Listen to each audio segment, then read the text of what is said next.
Washington spent much of 2025 collecting billions of dollars from one of the most aggressive tariff campaigns in modern American history. Then, the legal foundation underneath the broadest part of that campaign broke. By the end of July 2026, the Trump administration had completed roughly $100 billion in refunds, including interest on duties collected before the Supreme Court ruled that the International Emergency Economic Powers Act did not give the president authority to impose those tariffs. The number is extraordinary because only about $166 billion had been collected under the invalidated IEEPA measures, meaning more than half of the money had already entered the refund process. Yet anyone interpreting this as the collapse of Trump's tariff strategy would be missing the more consequential development. Washington did not abandon the tariff wall after losing at the Supreme Court.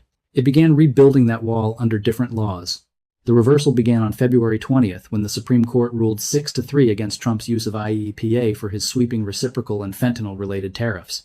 The law was passed in 1977 to give presidents broad economic powers during national emergencies, including the ability to regulate transactions and block assets.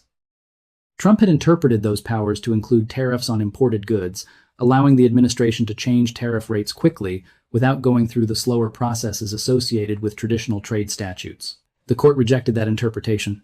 Chief Justice John Roberts wrote the controlling opinion, and the court concluded that IEEPA did not grant the tariff authority the administration claimed. The decision did not declare tariffs themselves unconstitutional, nor did it remove tariffs imposed under other laws. It struck at the legal mechanism Trump had used to create his widest and fastest tariff program. That difference explains why the government now finds itself sending money back while simultaneously collecting new tariffs. When an American importer brings goods into the United States, the importer of record generally pays estimated customs duties to Customs and Border Protection. A foreign exporter may lower its price to absorb some of the burden, and the American importer may pass some of the cost to retailers or consumers, but the payment at the border is made through the importing system. Once the courts determined that the IEEPA duties were unlawful, the question became what should happen to money already paid.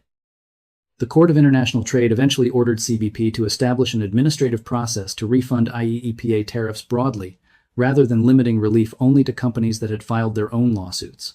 CBP built a system known as the Consolidated Administration and Processing of Entries, or CAPE, inside its automated commercial environment.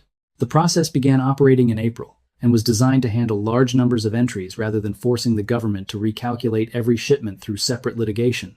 Eligible refunds can also include statutory interest, which means the fiscal cost is not necessarily limited to returning the original tariff principal.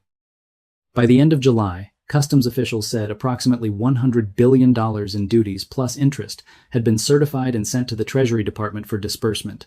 This was not a theoretical liability sitting on a government spreadsheet. Money was moving back toward the companies that had paid the duties.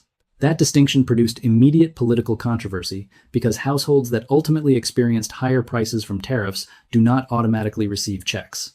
The legal refund goes to the importer entitled to recover the unlawful duty. Whether any of that money subsequently reaches consumers depends on what companies do with it. A retailer that raised prices when tariffs increased does not have a legal mechanism requiring it to trace every refunded dollar back to the customer who bought a washing machine, shoe, tool, or electronic device months earlier. The financial reversal therefore operates differently from the original economic burden. Tariffs can diffuse through supply chains. Refunds are far more concentrated. The fiscal consequences became visible before the refund total reached $100 billion. In June alone, the Treasury reported $49.2 billion in tariff refunds, while gross customs collections were only $23.6 billion. Customs therefore produced a net outflow of approximately $25.6 billion that month, instead of functioning as a source of revenue. The federal government recorded a June budget deficit of $120 billion, compared with a $27 billion surplus in June 2025. Many factors affect the federal deficit, and it would be incorrect to attribute the entire reversal to tariffs.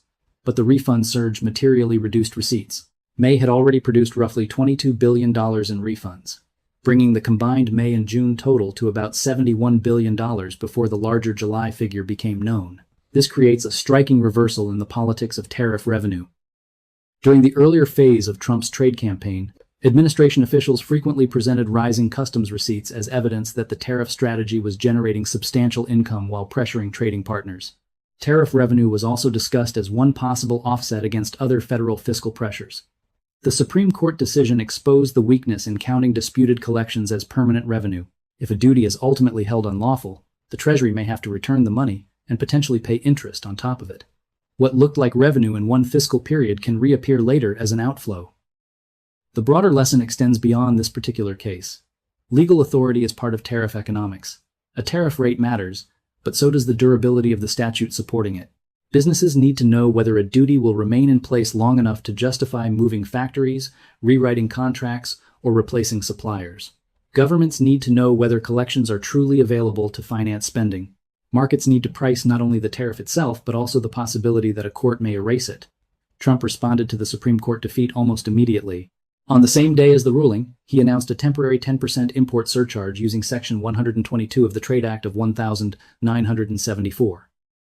Section 122 allows a president to impose temporary import surcharges of up to 15% for no more than 150 days, unless Congress extends them, when certain serious international payments problems exist.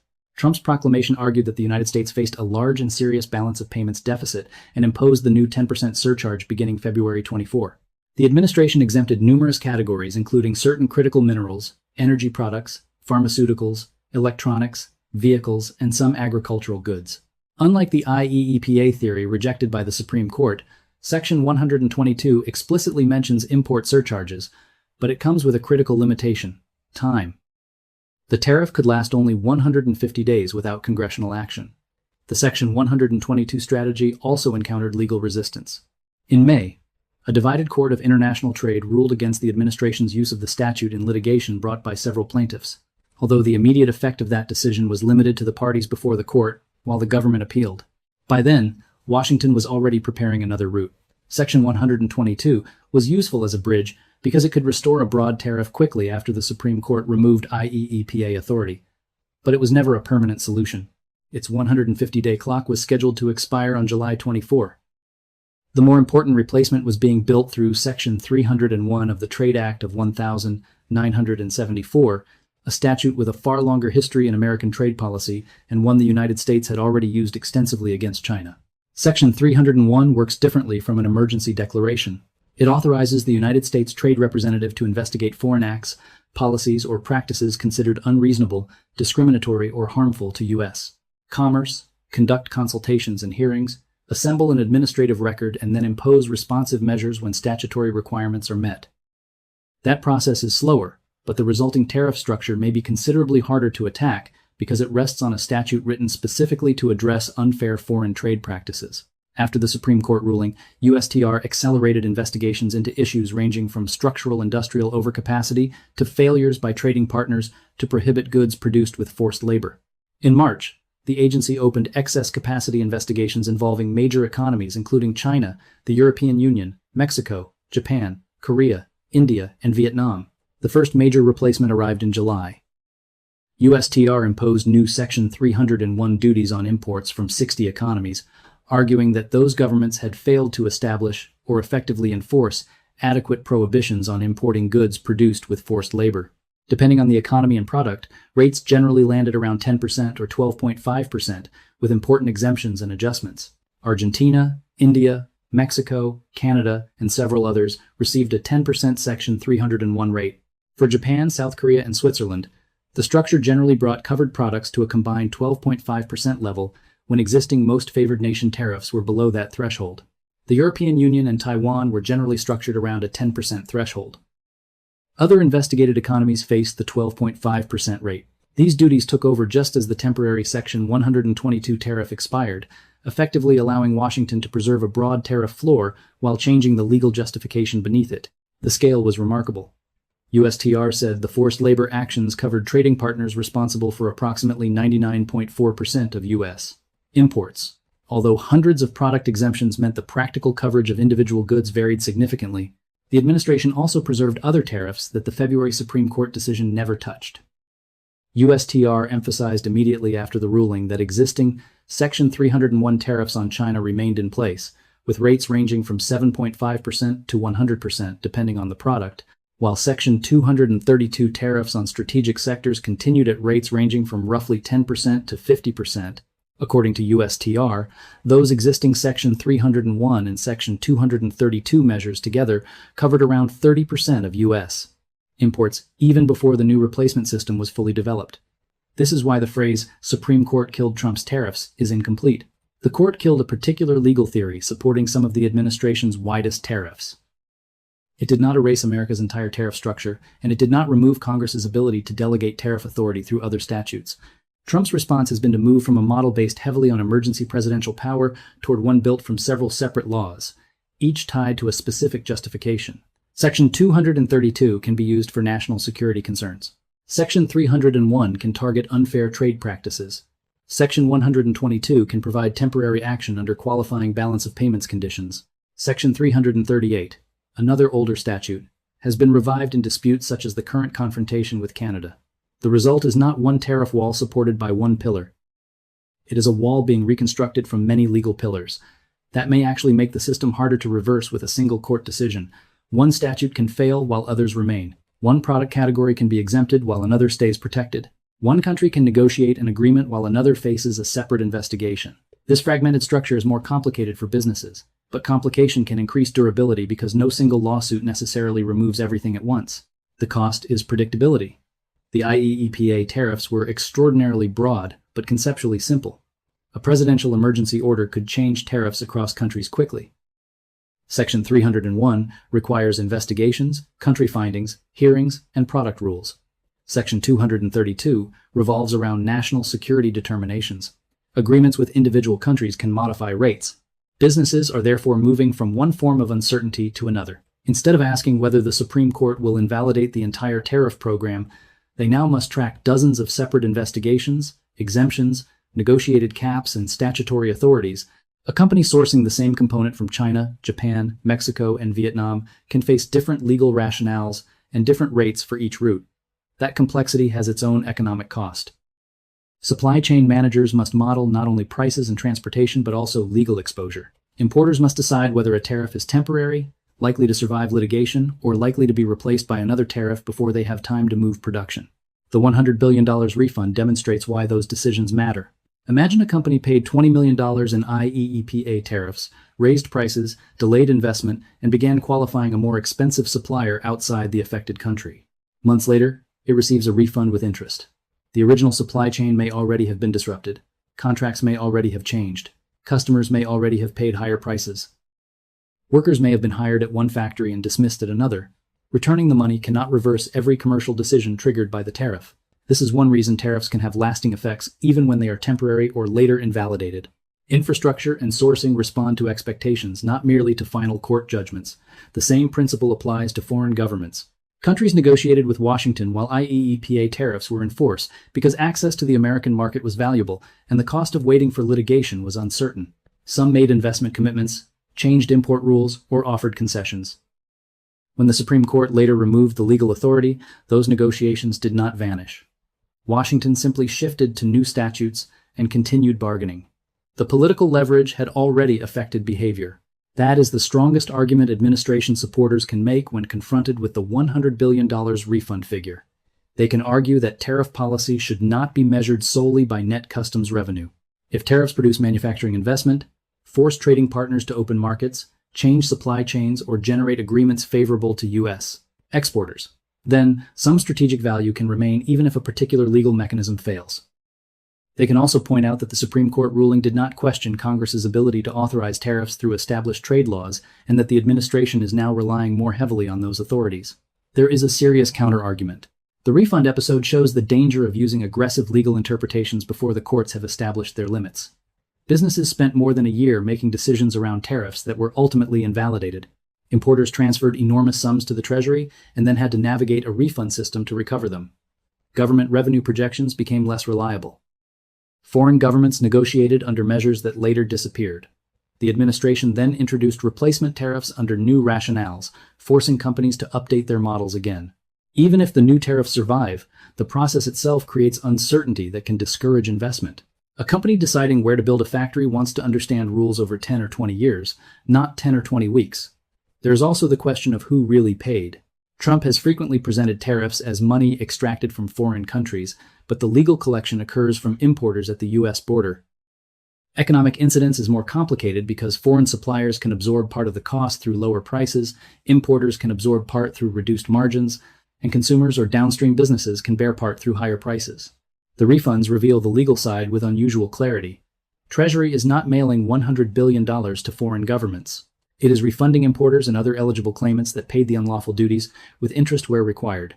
That does not prove consumers bore every dollar of the original tariff, but it makes clear who wrote the checks to customs.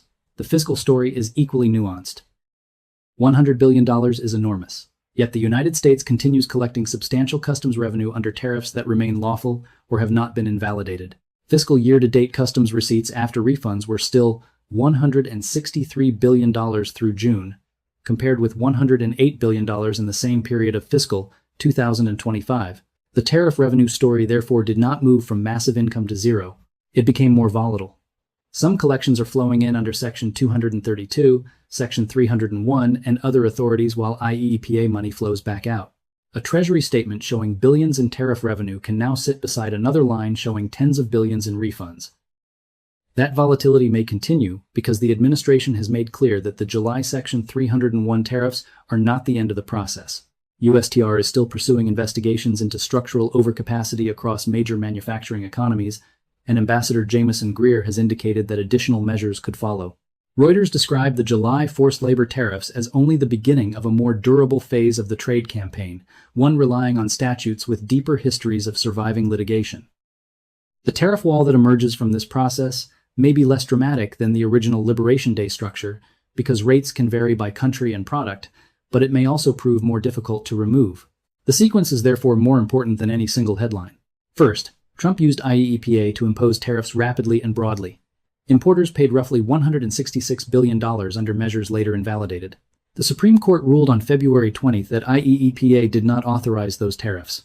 Trump immediately imposed a temporary 10% surcharge under Section 122. Courts challenged that move too, and the statutory 150-day clock was already ticking. Meanwhile, USTR built Section 301 cases against dozens of trading partners. When the temporary tariff expired in July, new Section 301 duties arrived. By the end of the same month, approximately $100 billion in old IEEPA duties and interest had entered the refund pipeline, while a different set of tariffs was already collecting money at the border. The government was simultaneously dismantling one tariff system and constructing another. That is the contradiction at the center of the story. The Supreme Court delivered Trump one of the most important legal defeats of his second term, but it did not end the trade war. Instead, it changed the architecture of the trade war. Emergency authority gave Washington speed. Traditional trade laws give it procedure. Speed allowed Trump to shock trading partners with immediate tariff threats. Procedure may give the replacements greater legal durability. The price of that shift is complexity, slower investigations, and a maze of country-specific findings that businesses must follow. The $100 billion refund is therefore not simply evidence that the first strategy failed. It is evidence of how expensive the transition between strategies has become. Importers are recovering money. Treasury is absorbing the outflow. Consumers may never receive a direct refund. Companies have already changed sourcing. Foreign governments have already negotiated concessions. New tariffs have already replaced many of the old barriers. The original duties can disappear from the statute book while their economic consequences remain embedded in contracts and investment decisions. That may be the most important lesson from the entire episode. Trade policy operates on two clocks. Courts operate on a legal clock, deciding whether the government possessed authority when it acted. Supply chains operate on a commercial clock, where companies often cannot wait a year for the answer. By the time the legal clock says a tariff should never have existed, the commercial clock may have already moved factories, raised prices, changed suppliers, and redirected billions of dollars in investment. Washington has now returned roughly $100 billion because the Supreme Court said the emergency law Trump relied on did not authorize the tariffs he imposed. But Washington has not returned to the trade system that existed before those tariffs. The replacement duties are already here. More investigations are underway. Section 301, Section 232, and other statutes remain available. The administration appears to have absorbed the lesson of the court's ruling not as a reason to abandon tariffs, but as a reason to build them on different legal foundations. That makes the $100 billion refund both a defeat and a warning. It shows that presidential trade power has limits, and courts can force the government to return enormous sums when those limits are crossed. At the same time, it shows that striking down one legal tool does not necessarily reverse the strategic direction of American trade policy. Trump collected the tariffs. The courts forced Washington to give much of the money back. Then Washington began building another tariff wall before the refunds were even finished. The money moved backward, but the trade policy kept moving forward.